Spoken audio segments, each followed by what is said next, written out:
Introducing Paddy Power's Beat the Drop. We're giving every customer 30 days free entry and £1,000 up front. It's up to you to keep it. All you have to do is answer 10 questions correctly. Play now at beatthedrop.paddypower.com. Light the candle, Tiger! Hi there, a warm welcome to the Racing Post Golf Postcast. It's Bruce Millington, Steve Palmer and Paddy Powers. Ian McLaughlin with all the top tips on, well, 2 tournaments and 1 sort of event. The tournaments are the World Cup of Golf and the Hong Kong Open, and the event is a $10 million showdown between Tiger Woods and Phil Mickelson. So, lots to come, but first of all, we'll look back on what happened last weekend. And Steve, you've been the king of the postcast for a number of weeks now, but it was very much Ian who was the king last week, with Abraham Answer winning the Australian Open and Dean Burmester showing up well as well. So Ian, how was it for you?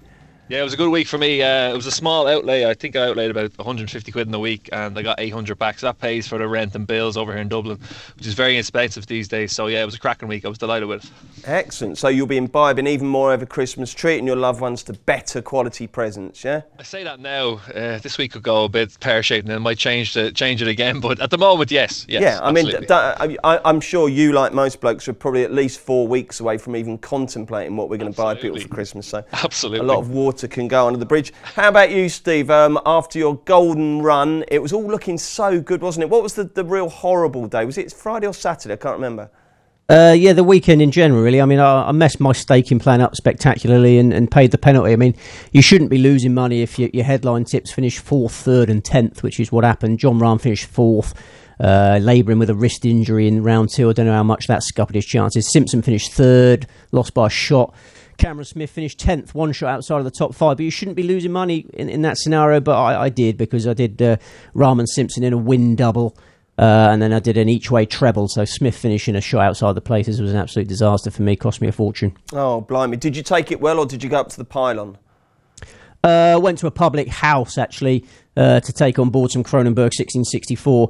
No, it was a really, really difficult week, because the swings between winning a lot and losing a lot were fractions, and it was one of the worst betting weeks of my life, actually. Oh, blimey. Oh, well. I mean, at least you're playing with their money, aren't you? Yeah, absolutely. Yeah. It's money that I could afford to lose, and I did so. But I've learned valuable lessons, always learning. I mean, it was a shocking error of judgment to not do the double each way. The Rahm Simpson each way double would have been a lovely return, but I just bottled it a bit. I mean, I had too many players for Dubai. I mean, I didn't. I got a bit lazy, I think, with the whittling down process. Having 5 for Dubai was a bit lazy. And then that meant that I had too big an outlay, and I bottled the each-way element of the double. You know, I had a £3,400 win double, and I just didn't have the guts to double that stake to make it an each-way double. And if I had done, everything would be rosy with the world. But lessons learned. Okay, well, the next time you have a £3,400 double, you'll know, won't you? I will. Ian, you've been out and spent some money on a nice new golf hat. Looking at that picture, that's very smart. And is that the fashion over in Dublin? Is it to wear it the wrong way round? No, not really. I was kind of feeling a bit blasé about the whole situation in the pub that evening, so I just flipped the cap around, and yeah, it came to be the picture. Very smart. The picture was very old, so I just need to update it a little bit. So, give us one lesson or one player to take out of last week, Ian. Again, he was the most impressive player for about 65 holes, and was Cameron Champ. Like, the Sea Island is a course that's shouldn't suit Champ in the slightest, but yet he was there with 4 or 5 holes to play. I don't know if you saw some of the videos on Twitter of his drives underneath the wind, 192 ball speed. Like, it's phenomenal. He's turned into a phenomenal talent. And he was hitting that driving iron pretty accurately and long as well, wasn't he? Unbelievable. He's in as further than guys' drivers out on the course with him as well. So yeah, I've started to kind of pick away now at him for the majors, especially Augusta. Just looking at Augusta, I know the greens could be a bit tricky for him first time up, but he could have no more than 8 iron going into most of those par 5s. It's a massive advantage for him, and he's very straight off the tee. For as long as he hits it, his accuracy figures are staggering as well. So I think he could almost pulverise Augusta if he gets there in the right shape of form. Yeah, I like to think, Steve, that we discovered Cameron Champ, don't you? I mean, the very first of the regular podcasts we did, we discovered the greyhound, didn't we, Cameron Champ? We tipped him for the Canadian Open, and he missed the cut by a shot. And then next time out, he starts winning tournaments. Next time out on the US Tour, he starts winning tournaments. So yeah, I mean, we're huge Cameron Champ fans, and I'm very excited. It's just a shame to hear an odds compiler who is just as excited as me, because obviously when the time comes to pile into Champ, which hasn't been the last 2 weeks because they've been unsuitable tracks, when when the next track comes that suits his style of play, then the bookies are obviously going to take evasive action. It's going to be difficult to get a value price on him now. I think the word is out. Maybe the other odds compilers aren't as clued up as Ian. Let's hope not. Would you have him on your Augusta radar, Steve, the champ? Well, is he qualified yet? I mean, he's got to qualify first. The Sanderson Farms wins gets him into the Masters. That counted, did next it? year. You sure? Yeah, you sure? I think so. I got a feeling that wasn't enough because it's such a low-grade tournament. I don't know, but he probably will find a way of qualifying anyway. I mean, he'd probably be world number one by the time the tournament starts.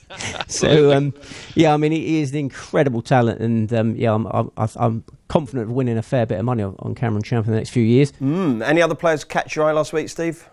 Well, I think Matt Wallace deserves a mention, didn't he? I mean, he probably underrated continually in the market, but perhaps no longer, because he didn't make a bogey on the back nine on Sunday in a high-class tournament, finished second, and he just looks comfortable now, doesn't he, in elite company. I mean, the victories that Wallace has had have not been great events, but he was playing in a proper event on Sunday, and it was a bang in the mix and performed with credit. So, yeah, I think Matt Wallace deserves more respect than he's been getting. OK, well, talking of proper events, we will do the Hong Kong Open and the World Cup in a minute, but first let's get Tiger and Mickelson done. Ian, set the scene for us. When is it, what is it, and how do Paddy Power bet on it?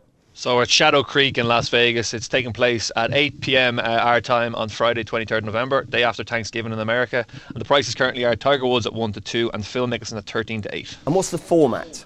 It's just a straight match. There's going to be a lot of things. Obviously, it's on HBO pay-per-view, so they're going to have the players mic'd up, people on commentary, likes of Charles Barkley, Pat Perez. It's going to be a bit of pantomime about it as well. A few side bets here and there they're going to have for charity and stuff like that. So it could be a long watch if one of the guys goes 3 or 4 up and they're trying to fill this 4 or 5 hour window of pay-per-view with not much really to go with. So yeah, I'm not really looking forward to it personally, but I kind of have to work for it. So yeah, I'll be watching. Oh, blimey. And it's 18-hole match play, yeah? 18-hole straight match play, yeah. OK, with banter? With banter, that's it. Ooh, blimey. Are you excited about it, Steve? Well, I don't think I'm going to be able to watch it. There might be some streaming website, but it's certainly not on any TV as things stand. But I've done all I can to muster enthusiasm for it. I mean, the course is fantastic. It's like a rich man's playground. It's in Las Vegas, and Tiger once carded a round of 60 there several years ago. Since been renovated, but I think Tiger will like the course, but then Mickelson will like the course as well. It's a Tom Fazio design. Mickelson's in love with Tom Fazio. He loves his courses, so it's hard to think who's got the edge. I suppose psychological edges with Woods. He's always had I think Mickelson's always had a sort of inferiority complex, but then this format might suit him because Phil's a more natural showman, isn't he? He'd be more comfortable. He'd be more comfortable in this environment, the banter environment. So I think it's a close contest. I have got one bet. If you want me to force a bet out of it, I'd certainly love one. And I might need Ian McLaughlin to help me with some prices in the end, because I can see the match going this way. I can see the match going Phil Mickelson leading after 9 holes, and then Tiger Woods winning the match. Because I've had a look at Shadow Creek, the shape of the course.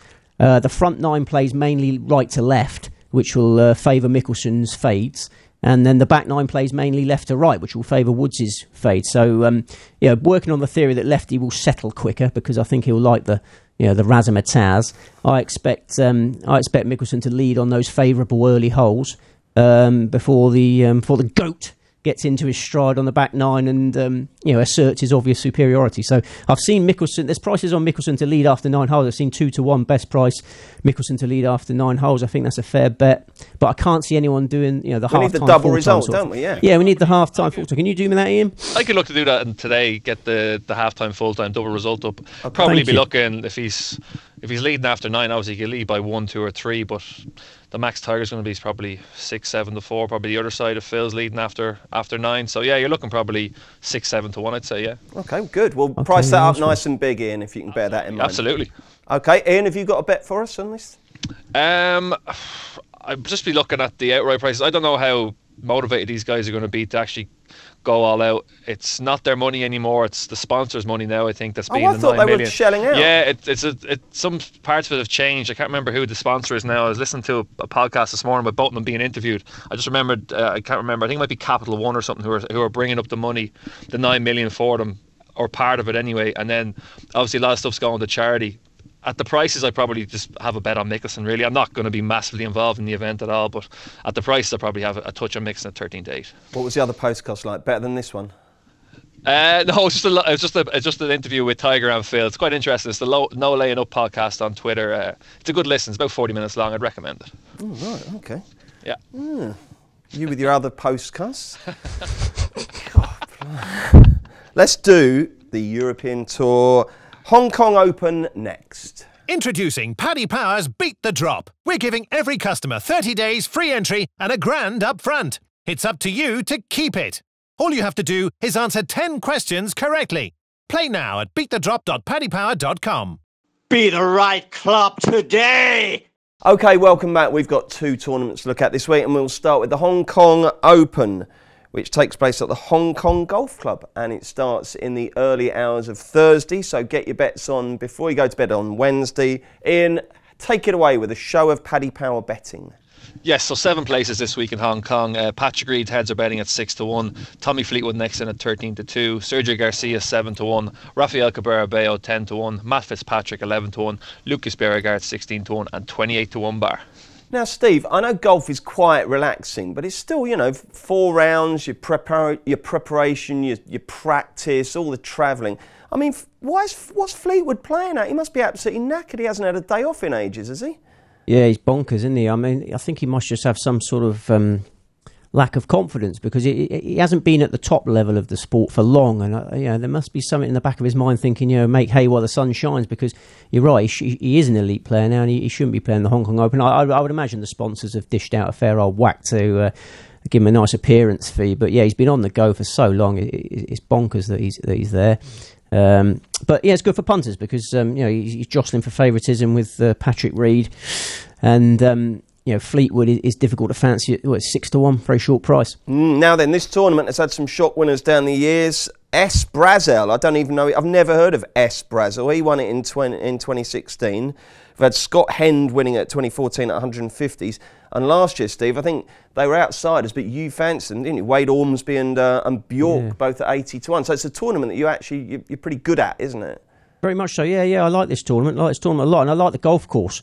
I mean, tell us about it. Hong Kong Golf Club hosting for the 60th successive year. So punters who like their course form, they've got plenty to work through there. It's only 6,700 yards. So in the modern game, it's unheard of. But because it's so tight, it's demanding. It's a tight par 70, demands precision. Only 1 par 5 on each 9, 12 par 4s. So yeah, it's emphatically a test of accuracy over power, which is good for as a punter. You want unusual courses where you can narrow down the field, and you need to be accurate to succeed on this course. And you think you didn't whittle quite as thoroughly as you should have done last week, but you've certainly whittled away here, haven't you? Just the 2 selections. Tell us who they are. That's it. Matt Fitzpatrick is the number 1 selection. I mean, this course is absolutely made for Matt Fitzpatrick's talents. He's one of the most accurate drivers in the world. Neat and tidy golfer. Finished 3rd on his debut on this track in 2015. That was when he was a European Tour rookie. Came straight in with 4 rounds in the 60s. He's played there once since, which was last year. But as we discussed with Fleetwood, at this time of year, certain players can be absolutely knackered. And Fitzpatrick certainly fitted that category last year. It was his 5th consecutive week of tournament golf. So he arrived running on fumes, but still carded 3 good rounds. Finished 19th, had a very poor second round. This time he's fresher, 3rd week on the spin.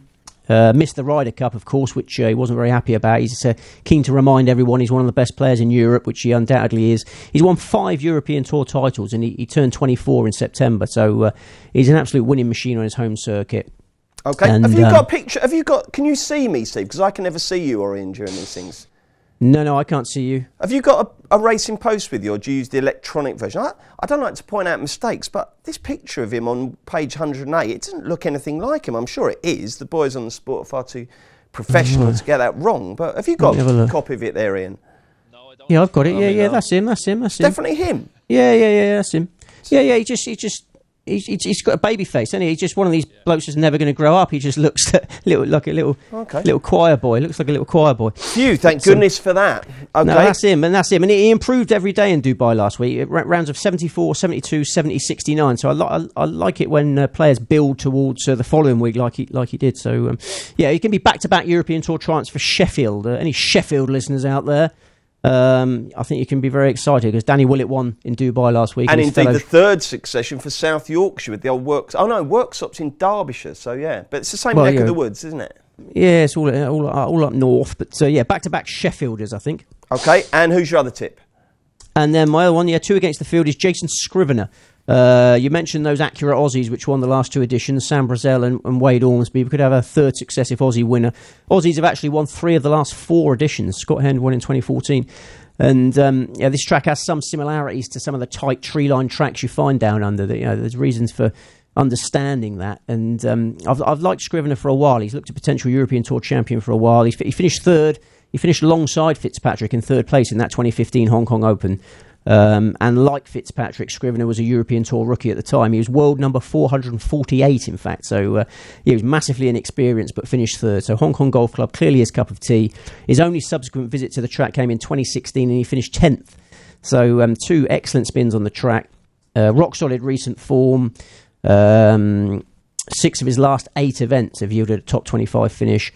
And none of them are at courses which suit him as much as this one. So, I think Scrivener is the one that Fitzpatrick's got most to worry about this week. I expect a Fitzpatrick v Scrivener duel on Sunday. Okay.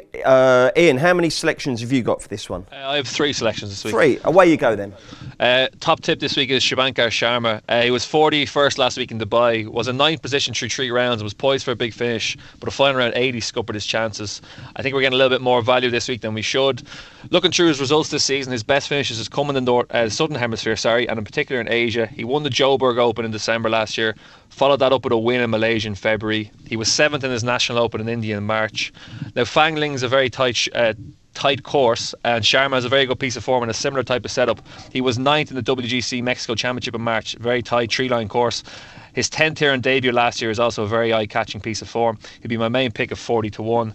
And the next best is the aforementioned Wade Ormsby. He was 30th last week in Dubai, 16th the week before in South Africa in the Net Bank, so his game is in solid form. Coming back to the scene of his first European Tour victory last year. Strong parts of his game mesh very well, obviously, with the course characteristics of Fangling. Very accurate driver and a razor-sharp short game. From each way perspective, I thought 51 looked very fair. And the outsider is Sang-Young Park. Korean players in solid form in Asia. 4th last week at the Dunlop Phoenix sparked my interest in him. A very accurate player, should be able to keep his ball in play for most of the week. Will be suited to conditions when applying his trade in this part of the world. He'll complete my trio at 66-1. God, if we had just had the Dunlop Phoenix, we didn't mention that on the Postcast. Yeah, that's right. Yeah, that was the fourth tournament of the week last week. Yeah. Who won it? Ichihara, I think. I can't get his first name for the life of me, but yeah, none of the top guns, Koepka, Matsuyama, and Griot were there, but they didn't feature in the end. Oh, that's a shame. Steve, would you put me off SSP Chowrasia? Well, I wouldn't put you off. No, it's this sort of track, isn't it? Yeah. But I think Fitzpatrick and Scrivener have better credentials, but no, I don't want to put you off SSP. Well, I shall certainly back your selections and have a little bit on good old SSP. You got to watch your bets with him. He changed his name, didn't he? He went CHAW rather than CHO. He was CHOW for a long time. I'm not going to get him confused. There can't be SSP Chowrasia and SSP Chowrasia. No, that's it. No, good luck with that one. Any other bets you want to mention on Hong Kong? Any matches, any groups, any tops, Steve? No, straight match. Scrivener Fitzpatrick, can't fail. And Ian? No, dual TriCast for me, happy enough. Lovely stuff. Let's do the World Cup of Golf next. Introducing Paddy Power's Beat the Drop. We're giving every customer 30 days free entry and a grand up front. It's up to you to keep it. All you have to do is answer 10 questions correctly. Play now at beatthedrop.paddypower.com. Oh, baby. Welcome back, Bruce Millington, Steve Palmer and Paddy Powers. Ian McLaughlin. We are looking ahead to the World Cup of Golf. It takes place at the Metropolitan Golf Club in Melbourne and it starts at 11:30 p.m. Wednesday, so get your bets on nice and sharp. Steve, before you tell us who's going to win, just remind us of the format of this. Sure, yeah. We've got 28 two-man teams, 2 rounds of 4 balls, 2 rounds of foursomes, playing at the Metropolitan, which is one of the great championship courses on the famous Melbourne Sandbelt. The Metropolitan has been referred to as the Augusta of Melbourne by some people because it's always in such pristine condition. Tree-line track, park lane layout, firm, fast greens that are cut all the way to the bunkers. There's no fringes. And you may remember it from the 2001 WGC Extension Match Play, which Steve Stricker won. The biggest event it's hosted recently is the 2014 Australian Masters. Okay, no, I don't remember that, but I'll take your word for it. Ian, latest betting? Yes, so we're 5 places this week in the World Cup. Australia had our betting at 7-2, England next in at 7-1, United States 8-1, Belgium 10-1, South Korea 12-1, Denmark 12-1, and 14-1 bar. And you're 7 places in Hong Kong as well, aren't you, Ian? That's right. Paddy Power, very much the place to be for your each-way doubles, if you are that way inclined. Ian, how many selections have you got? I have 2 selections. 2 selections. Take it away then. So top tip is Spain this week. The team made up of Adrian Otaegui and Jorge Campillo. Now, Otaegui has ended the season in excellent form. He was 3rd in Turkey, 16th in the Nedbank, and finished the European Tour season with an excellent 4th last week in Dubai. Accuracy is needed this week at the Metropolitan. Otaegui ranked in the top 8 in driving actually on tour last season. Also an excellent wind player. The wind's going to blow consistently all week. He's a low penetrating ball flight. The Metropolitan should hold no fears for him. His partner Jorge Campillo's form has tapered off slightly, but he's still a class act in his day. His best performances this season have been on setups where the wind blew and we had to put the ball in play. These were 3rd at the Irish Open and 8th at the French Open. I think this pairing will be very solid in foursomes with them being highly rated ball strikers. If Campillo can contribute enough in 4 balls, I think the Spaniards go close. They'll be my main bet at 28-1. And the next best is South Africa. The team made up of Dylan Fratelli and Eric Van Rooyen. That cheat. Fratelli's finished with a pair of 66s on way to a 7th place in Dubai. Van Rooyen had a solid week as well. He finished 26th. This team was one that really caught my eye when I was looking through the pairings. 2 of the bright young stars in the European Tour. Both excellent tee to green practitioners. Both excellent in the wind. It was a coin flip for me to choose my top pick, so I like these just as much as Spain. Price is big as 20-1 out there. Looks good to me this week. I don't want Fratelli winning. Do you remember that, Steve? That cheating he did the other week? Yeah. So we don't like him. It'll take a long time for me to forgive that, I'll tell you. But they're lifelong friends, I think, Fratelli and Van Rooyen. So yeah, they should be very comfortable together. Yeah. So they'll have some fun out there. Yeah. Yeah, they will have a lot of fun out there, but they won't be winning. Who will have the most fun out there, Steve? Very good question. Probably Thomas Pieters and Thomas Detry. Well, I was thinking more about who will win, but who will win? That's the most fun, isn't it? True. Yeah, Australia will have the most fun out there. I just can't see him being out the frame. I see Ian McLaughlin's taking some evasive action there with 7-2 because if you're getting 4-1 or bigger on Australia, which it was very easy to do at the start of the week. They each way bet to nothing. Quarter to 4 is the places that it's impossible for them to finish outside the top 4. Whoa! Irresponsible gambling. alert. Irresponsible gambling alert. Yeah, sorry, not impossible, but very unlikely. Is that allowed? In your opinion, yes. We can have in my that. opinion, unlikely. Yeah. Okay. I think there's certainties for the top 4. The courses in Australia have a feel of their own. Lots of tight, tough tracks on sandy terrain, and obviously the best equipped people to conquer them are Australians who grew up on playing on them, developed the game on them. Mark Leishman and Cameron Smith, they have a significant home advantage this week. They know the course much better than any other team, and they're 2 of the best players in the world. They are very, very close. They seem certain to gel. They spend a lot of time together in other events, practicing together. Both rock solid all rounders. I mean, Ian mentioned the weather. It's going to be cloudy and windy all week. These 2 have just got consistency through the bag. They've got no obvious weaknesses. Leishman won the Sim Classic by 5 shots just a month ago. Smith improved each day of the Aussie Open last week and finished 10th. He's shown a liking for pairs golf in the past. Won the Zurich Classic on the US Tour with Jonas Blick. So the only slight negative I could find against Australia was that they usually use different balls. Leishman is sponsored by Callaway. Smith is Titleist. But so for the foursomes, one of them will have to switch balls. But Leishman always used Titleist balls his entire career until Callaway signed him at the start of 2016, so he's comfortable with the Titleist Pro V1. He won the Nedbank Challenge by 6 shots at the end of 2015 using a Pro V1, so I think they'll go with the Pro. Golf ball, Steve. Come on, don't fall for that brand crap. Not at that level. When like 2 or 3 yards difference, balls different trajectories at the top level. It's a game of fractions, isn't it? So I do think it's an issue. I still use a Penfold rangefinder. Yeah, I saw you wielding a few Dunlops last time we played. But I think at that level it's important. But it's not an issue for Australia because Leishman is used to the Titleist Pro V1. He's had success with it. So I just can't find any weakness in Australia.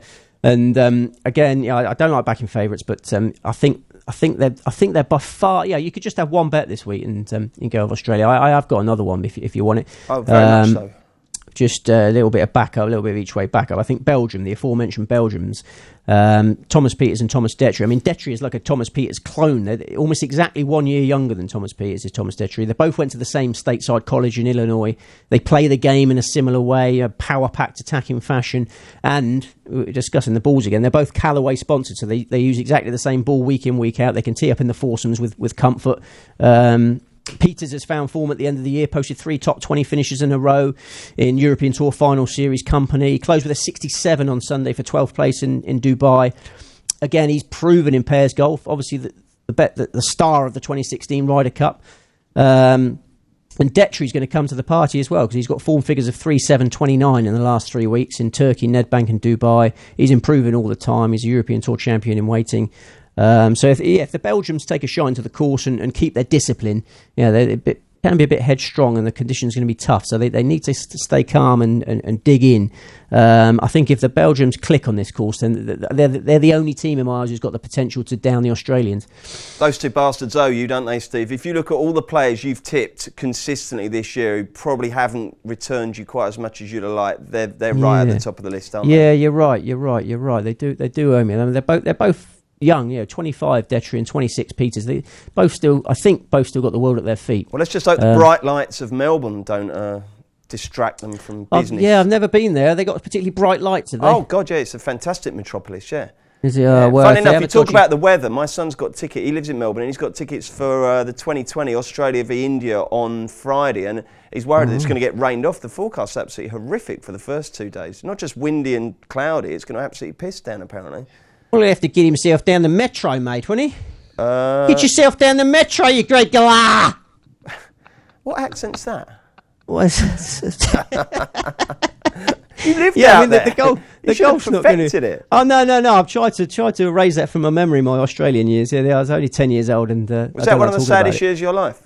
Yeah. It's a very difficult year. I was a very tender age, and they didn't like the English. There's a lot of ashes, hostilities going on, and as I say, I don't know how to talk about it. But yeah, I can do in Australia. You coming in the water? That's normally that was good. The best one. Yeah, cheers. So yeah, he get himself down to the metro, and he can enjoy some golf because they won't be calling that off. Well, no, let's hope not. Now, I've got a question for you because this is pairs, obviously, and there's a couple of kind of lopsided pairings, isn't there, with one good one and one pretty poor player. Ian, in your opinion, which player is punching most this week in terms of their pairing? Punching most, I would probably go with Roberto Diaz in the Mexican team with the Australian Open champion Abraham Ancer. Yeah. That's the one that kind of jumped off the board to me. Yeah. If only Mexico had another good player, they could be runners here, couldn't they? Big time. Ian, I'm sorry, Steve, I was looking at the Finns. I mean, you wouldn't normally expect Finland to be runners here, but Korhonen and Ilonen could be quite interesting at big price, couldn't they? Yeah, because Korhonen's very steady tee to green, and Ilonen is a very streaky putter. Ilonen can be fantastic with the flat stick. So, yeah, I did give him a cursory glance, but Ilonen hasn't really done much for a long time. So yeah, I can't see him having enough to challenge the Australians. I mean, the worst team in the competition is Greece. I mean, the Greeks have got a club pro plan for them. They could really embarrass themselves. But you can narrow that field of 28 down to six winners maybe if you're going to be kind. But I only see 2 potential winners. With all due respect to Ian McLaughlin, who was fantastic at tipping last week. You should probably listen to Ian McLaughlin this week rather than me. Yeah, well, absolutely. Well, let's hope you both have a fantastic week. Thank you very much indeed. And hopefully when we're back next week, looking ahead to the Mauritius Open. Did you play there, Steve, when you went to Mauritius? No. Didn't take the golf clubs, no. Devoted family man. Just laid on a lounger for a bit. Okay. But you recommend it, don't you? Oh, yeah.